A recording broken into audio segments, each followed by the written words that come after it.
আপনি আমাকে কোন দিক দেখাবেন? 71-এ যে আলবদর পরে রাজাকার বলে এই দিকটা দেখাবেন? আমি আপনাকে একটি কথা ব্যক্ত করতে চাই।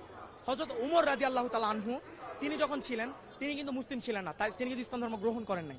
পরবর্তীতে মহানবী সাল্লাল্লাহু আলাইহি ওয়াসাল্লাম আল্লাহ তাআলার কাছে নিচে চায় যে তৎকালীন আরবের যে কোনো বড় দুই নেতার একজনকে আল্লাহ আমার করে দাও, এবং মহানবী সাল্লাল্লাহু আলাইহি ওয়াসাল্লামের যে কোরআন সে তিলাওয়াত শুনে সে কিন্তু মুসলিম হয়েছে। এখন কি আপনি তার পাস্টের সাথে তার প্রেজেন্ট তুলনা করবেন?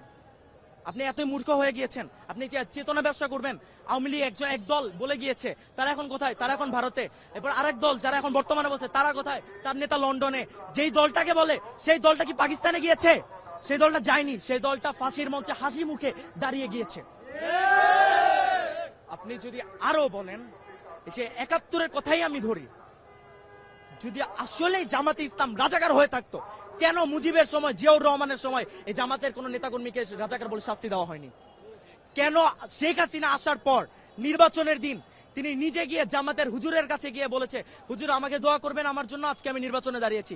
সে নিজে গিয়ে হুজুরের কাছ দিয়ে দোয়া নিয়ে আসছে। কেন নিয়ে আসছে? এবং 96-তে সে যখন জিতে যায়, জিতার পরে সে ওই ডিরেক্ট জামাতকে রাজাকার বলে ফেলে। কেন বলে? কারণ জামাত যে ইসলাম, জামাতে ইসলাম তাদের যে মত, সে মতের সাথে একতা প্রকাশ করেনি। কেন করবে? তারা তো ভারতপন্থী। ভারত আমাদের সাহায্য করেছে। কেন করেছে? ইন্দিরা গান্ধীকে যখন প্রশ্ন করা হয় সে একটি উত্তর দেয়, মাথার এক পাশে ফোড়া হলে আপনি অন্য পাশে ঘুরে ঘুমাতে পারবেন, যখন দুই পাশে ফোড়া হয় আপনি ঘুমাতে পারবেন না। এর মানে কি বুঝতে পারছেন?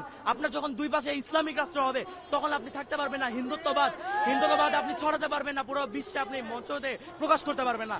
সেই কারণে তারা বাংলাদেশের সাহায্য করে। এবং তারা আমার কোন সাহায্যটা করেছে? আমার দেশে কি ওই 40-50 টাকার পেঁয়াজ আর রসুন দিয়েছে, এই আমার সাহায্য? আমি তাদেরকে মাস শেষে আমার হাজার হাজার টাকা বছর শেষে আমি ইলিশ মাছ দিচ্ছি, আমি দিচ্ছি। তারা পুরো ফারাক্কার পানি আমাদের দিয়ে প্লাবিত করে ফেলতেছে আমার বাংলাদেশকে। আমরা কোনো কথা বলতেছি না।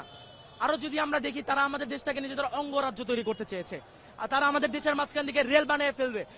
আমাদের ইতিহাস যা বলে, একটা রাষ্ট্র এরকম ভাবে যখন একটা দেশের মাঝখানে চলে আসে, ওই রাষ্ট্র, ওই ইন্ডিভিজুয়াল ওই জায়গাটা ওই রাষ্ট্রের আওতায় থাকে না। ওইটা যেই দেশের আওতায় চলে যায়, যেই দেশের বানায় ওই দেশের আওতায় চলে যায়। এবং তারা এই ভারতের দালাল ছিল। এবং আমি আপনাকে এখন